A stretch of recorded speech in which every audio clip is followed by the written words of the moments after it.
Okay, guys and gals, regarding the story yesterday about the Canadian citizen who beat the police officer at the Dorado Airport and allegedly tried to take his weapon away, there's been a couple of small updates to the story that I want to run by you now. Follow along.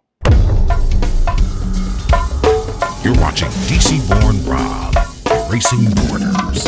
And now, the news. Okay, good morning, good evening, good afternoon, wherever it is you're located. Thanks for watching. You're watching DC Born Rob, Racing Borders. My name is Rob Christian. This channel is dedicated to travel, number one. And then number two, for the expats in Colombia who live in Medellin, Colombia, and like to see the news in English, as well as visitors who want to travel to Medellin, Colombia short term. And I give you tips as far as how to stay safe. But let's jump into this first story. I have two stories. The first one is just going to go over an update as to what happened yesterday and a little bit more information. And then the second one gives a little bit different insight to it. So let's just jump into the first one here. I wanted nothing good when I took my gun away, speaks patrolman attacked by foreigner at El Dorado Airport. The uniformed man maintained that the attacker, identified as Vince Tom Sozio, approached him and without saying a word tried to take away his endowment weapon. Patrolman John Fabio Largacha, attached to the transit section of the National Police, broke his silence and this Wednesday revealed details of the attack he suffered at the hands of a subject of Canadian nationality, who sought to snatch his endowment weapon in events that occurred in the El Dorado Airport in Bogotá. According to the uniformed officer, the attack was perpetrated minutes after he entered the bathroom and left the air terminal to fulfill his traffic regulation work. At that moment, he explained, the citizen, identified as Vince Tom Sozio, 34 years old, pounced on him, who without saying a word tried to take away his endowment weapon. A subject approaches me, comes from behind and tries to take my endowment weapon. When I sit down, I turn around and ask him what he requires. The man has an attitude as if disgusted by something. He does not respond. He simply walks. I follow him and ask for support to identify him, and without saying a word, he rushes me again to take away my weapons, Largacha declared. The policeman maintained that, in the middle of the struggle, the man struck him hard in the face. I am a little dizzy. I move the man away and protect the weapons, taking into account that it is an international airport and I am protecting not only my life and that of the man, but that of all the personnel who were at the airport. Although Largacha, 26, declared that he is waiting for the authorities to establish the motives for the attack and the reasons why he was seeking to get hold of his weapon, he warned that he did not want anything good by taking away my weapons.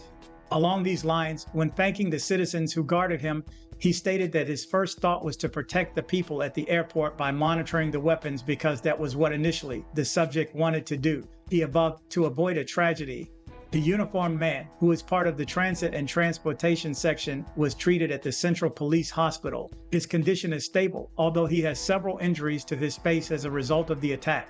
The foreign citizen entered the country on June 4th. However, his presence at the airport does not stop causing concern, taking into account that he did not have any ticket to leave the country. At the time of his capture, the subject, who was carrying a small backpack, a hooded sweatshirt, a lycra, and who was in flip-flops, was accompanied by a pet, a small breed dog, which remained in the custody of the prosecutor's office.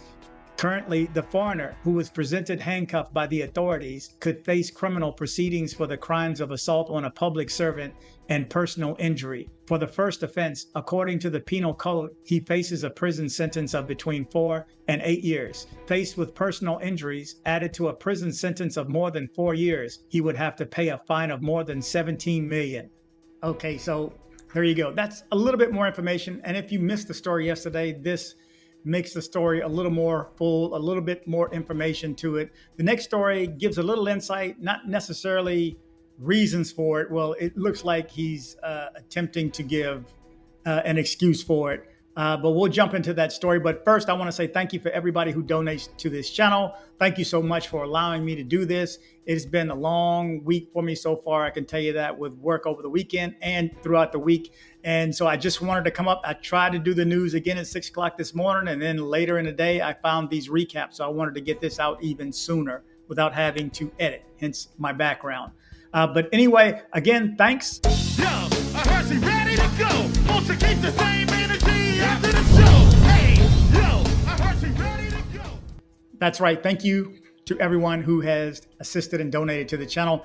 Let's jump into the second story. Again, it gives a little insight and then maybe a little better insight as to why his hooks were so good too. Anyway, let's just jump right in.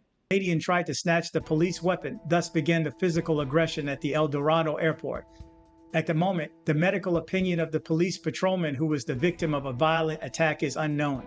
A video is circulating on social networks that shows step-by-step what happened with the patrolman John Fabio Largachamorno and the Canadian citizen who tried to snatch the weapon from the police uniform at the El Dorado Airport in Bogotá. The incident occurred on the morning of Tuesday, July 11. In the video circulating on social networks, the foreigner is observed attacking a police officer at the El Dorado Airport. Minutes before the attack on his face, he tried to take away his endowment weapon. After he was arrested, the man revealed that he is currently undergoing drug detoxification treatment. In addition, he assured that he is a professional boxer. At the moment, the medical opinion of the police patrolman who was the victim of a violent attack is unknown. Due to the assault, the Canadian citizen is exposed to a sentence of 4 to 8 years in prison. Given what happened, the police determined that a Chihuahua puppy that was traveling with the aggressor was handed over to the Environmental Police Department. Okay, so there you go. You're updated on this story. As much information as I have right now, it's in numerous outlets. It's gone viral. Absolutely, it's gone viral on numerous, I don't know how. If this was an American, I don't know if it'd be as big as it is because it's a Canadian. And I've seen news from all around the world about this one particular story. I also have some video, some good video that I've been trying to run for the past 2 and 3 days. And also a capture of a couple of young ladies who scoped a guy at the airport. And obviously they caught her on film. And if it wasn't for the due diligence of the security guard lady at the front desk who said, something's not fishy. Something is fishy. Something's going on. Something's not right with these girls. And something's not right with the guys. They had already been, if you know what I mean. Anyway, I'm going to jump into that. Hopefully, if it's not tomorrow, it'll be the next day. I'm doing the best I can. It's been a long week so far and a long day. Anyway, thank you guys for watching. Remember to travel, but travel safe. Headed to Medellin, Colombia? See my guy Andres with Nomad Travel for safe airport pickups and drop-offs and tours. Contact information in the description below. If you're in Medellin and you need dental work done, from a basic cleaning to major reconstructive surgery, come see my guy, Dr. Carlos Maury. Contact information in the description below.